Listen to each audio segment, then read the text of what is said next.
Welcome to the intensive ROS Summer Online Course. In this video, you are going to learn how to follow the course in order to get the most of it.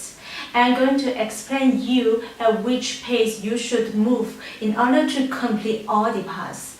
And remember that this is a self-taught course, so it is going to require some hard work from your side. But that is why you are here, right? So let's go. The course is divided into 2 weeks. In the first week, you will learn how to create ROS programs.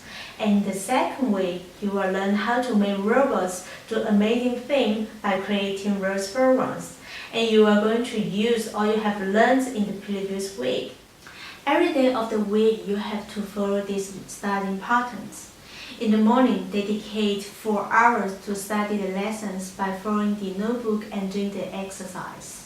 In the afternoon, dedicate 3 hours to complete the project of the week.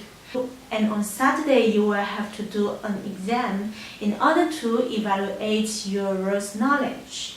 The exam lasts about 4 hours. And now let's go in more detail about the schedule that you must follow on each week. On the first day of the summer course, you will be introduced to basic concept and structure of ROS. Also, you will start learning ROS topics and working on the first project in the afternoon. On Tuesday, we will start learning ROS debugging tools. On Wednesday, you will learn ROS services. On Thursday, we'll start learning ROS action, and on the last day of the first week, we'll finish ROS action and also finish the whole project. You will have to do the first exam on Saturday in order to test the knowledge that you have acquired along this week. In the second week, we will explore more topics about ROS.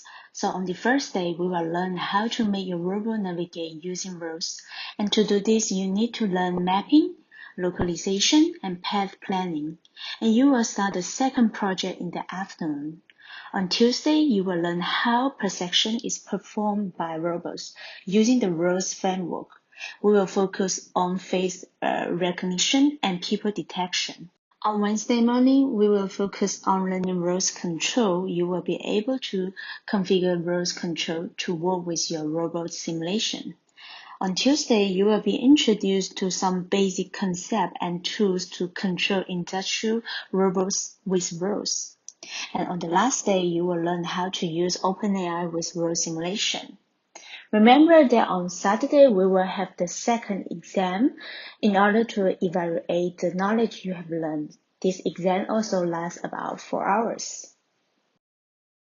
And remember that this is a self-taught course. It is up to you to follow this proposed timetable. But we have found that this one is the best way to get all the lessons and absorb all the knowledge while having some time to rest. If you have any questions, we will be helping you at the Provide online charts. You can find it at the bottom right corner inside the learning platform, Robotics Academy.